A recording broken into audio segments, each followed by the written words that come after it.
Bienvenidos nuevamente a este reto de comprender el modelo autonómico boliviano, hoy con un tema no menos trascendental, vinculado sobre todo a aquel elemento de reconocimiento que hace a nuestra existencia como seres humanos. Me estoy refiriendo a los derechos humanos.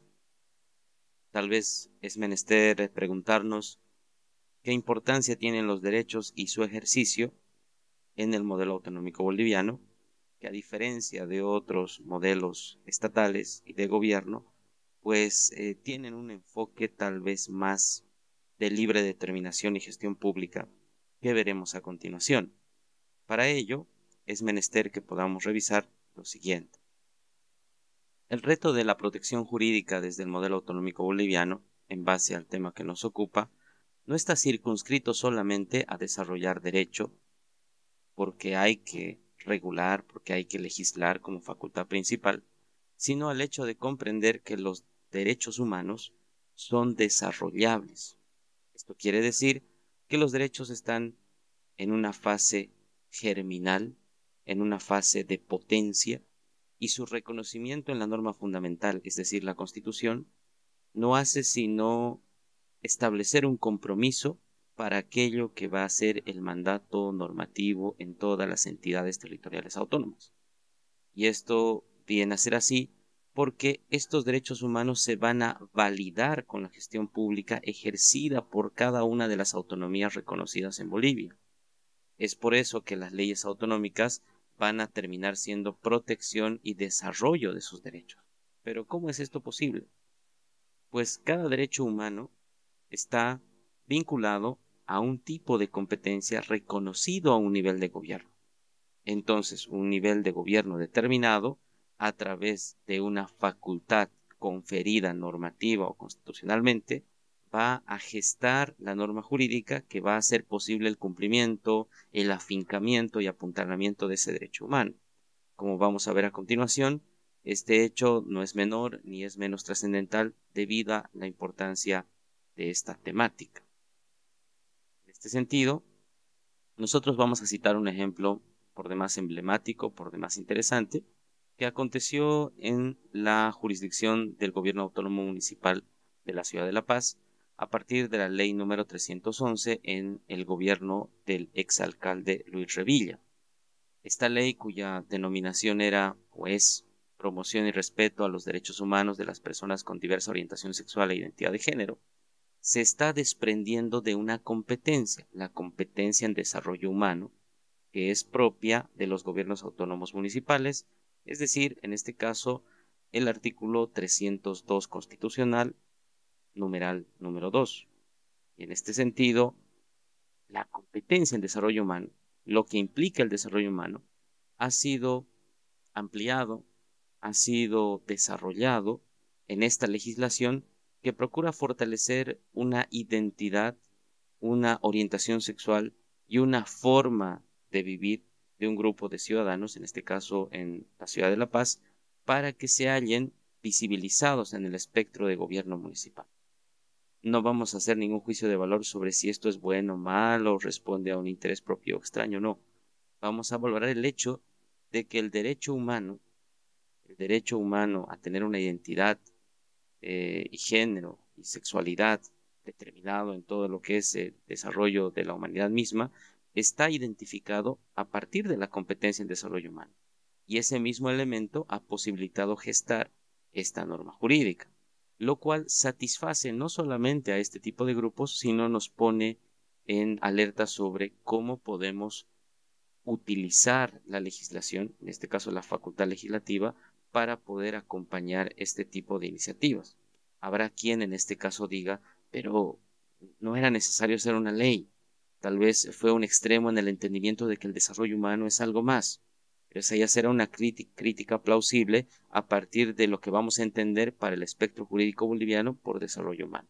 Sin embargo, es y ha sido pues una legislación de avanzada que determinará tal vez que hay que gestar algunos proyectos y programas propios de la naturaleza del Ejecutivo y que no se queden solamente en una manifestación declarativa tipo ley. A continuación, y no lejos de esa realidad, en el pleno ejercicio de estas facultades, es decir, la facultad legislativa, que es la principal que se debe desarrollar en cuanto a los derechos humanos, vamos a poner el ejemplo del municipio de Tarija, ¿no? En el caso del año 2018 se presentaba esta ley municipal para procurar la prevención del embarazo adolescente. Más allá de los errores de técnica legislativa, entendiendo que este gobierno autónomo municipal boliviano ha querido establecer una vinculación de competencia exclusiva en el numeral 39 del 302 constitucional, vean que acá la duda ¿es adecuada esta norma jurídica por la facultad legislativa que la desarrolla? ¿O no hubiera sido más adecuada la facultad ejecutiva en una gestión de programa o proyecto para concentrarnos en lo que es el grupo etario de los adolescentes y trabajar en una socialización de lo que significa la sexualidad responsable y todo esto de la mano también con un acuerdo intergubernativo con el nivel central o departamental para que proveamos de mayor información y certeza a la juventud tarijeña?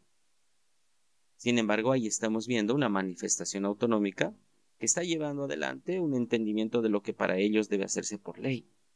No deja de ser retador de comprender los derechos de esta juventud a partir de una legislación de este tipo. No menos alejada de esa realidad, ahí tenemos otro derecho involucrado, el derecho al medio ambiente, tratando de trabajarse en el mismo municipio con la ley número 229.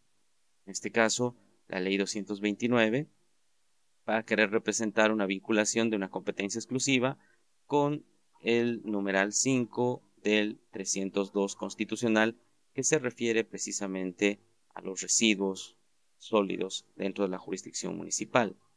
En este caso, el derecho humano implícito o directamente vinculado a esta norma estaría siendo la idea del medio ambiente seguro, protectivo, que todos debemos gozar por mandato constitucional. Vuelvo al mismo hecho.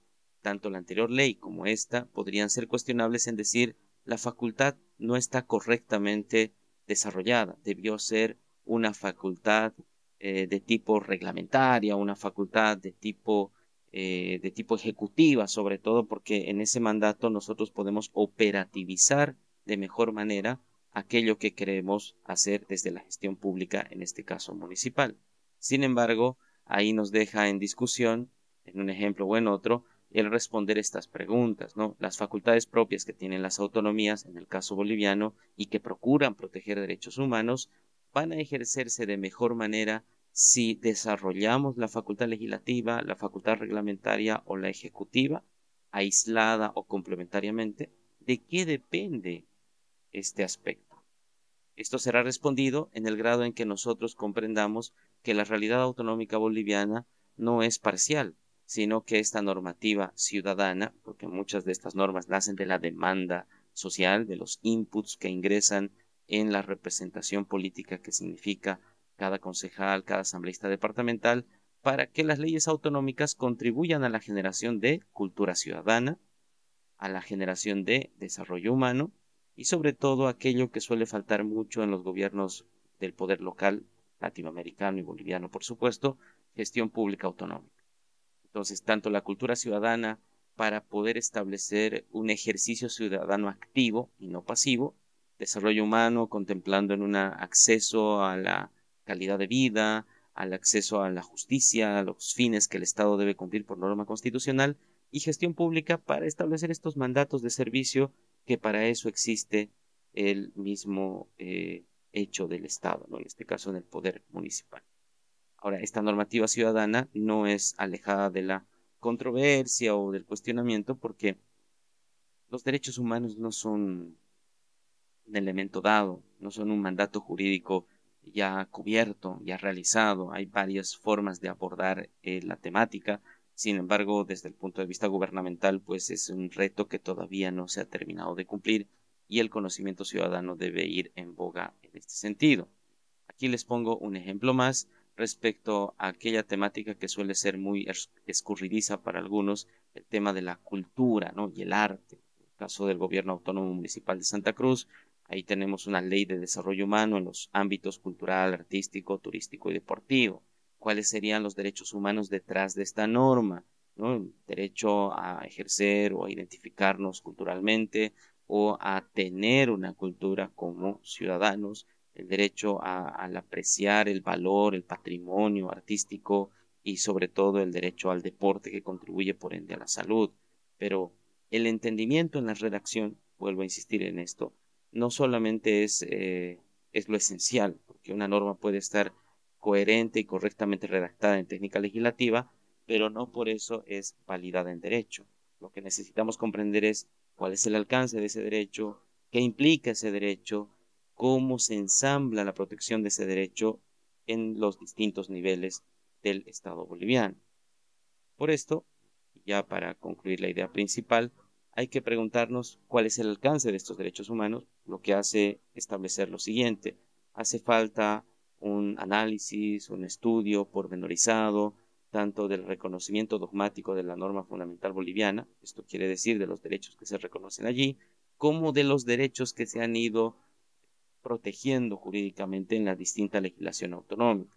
Ahora, como los derechos son escritos a manera de principios, esto quiere decir que se aplican de acuerdo a contextos, de acuerdo a necesidad social, hay que poder establecer esto de una manera más seria, más pertinente y por ende más responsable desde el punto de vista jurídico, porque decir derecho humano no es decir cualquier cosa y no es decir una imprecisión, ¿no? Porque en algunos países se halla de menor o mayor manera desarrollado. Y el reto será entonces, desde el punto de vista jurídico, de los estudiantes, de los estudiosos, de los responsables de lo que significa el quehacer jurídico nacional, 3 puntos. Uno, generar una agenda autonómica. Esto es a partir de la propia institucionalidad autonómica, gobiernos municipales, departamentales. Miren que acá se explicó algunos ejemplos municipales, lo departamental no se ha afincado aún, lo autonómico indígena tampoco, y a nivel regional menos. Entonces, la agenda autonómica debe contemplar todos los niveles de gobierno, pero en una medida de que los derechos humanos sean el eje interpretativo de esa gestión pública para que alcance a todas las facultades posibles. En este caso, la reglamentación y la ejecución. Desarrollar por ello todo el circuito competencial del modelo autonómico boliviano. Esto quiere decir que no entendamos las facultades de manera aislada. Si bien la Constitución en el 272 reconoce 4 facultades, las facultades establecidas y conferidas y distribuidas en los niveles son la ejecución, la legislación y la reglamentación. Entonces, cumplir ese circuito va a tener una mayor cabalidad en torno al Estado mismo de Bolivia. Y por último, es menester gestar una cultura de la legalidad, es decir, que los ciudadanos sean activos en torno al modelo autonómico mismo y su potencial, porque no se ha terminado de trabajar, no se ha terminado de ensamblar esto que se había pensado en la Asamblea Constituyente que funcionó del 2006 al 2008. Entonces, el reto de querer sustituirlo por un modelo federal sería inclusive hoy 2024 un tanto prematuro si nosotros no comprendemos esta otra perspectiva, este otro paradigma de lo que significa en la gestión pública estos derechos humanos. Yo les invito a seguir explorando, seguir investigando, plantear preguntas y saber que las normas jurídicas no son un adorno, no son una cantidad que hay que establecer en cifra para que en una rendición pública de cuentas uno figure como si fuera el más trabajador respecto a otro gobierno municipal o departamental, sino que son una manifestación de cumplimiento de estos mandatos y qué mejor como esto que se llama derechos humanos. Muchas gracias.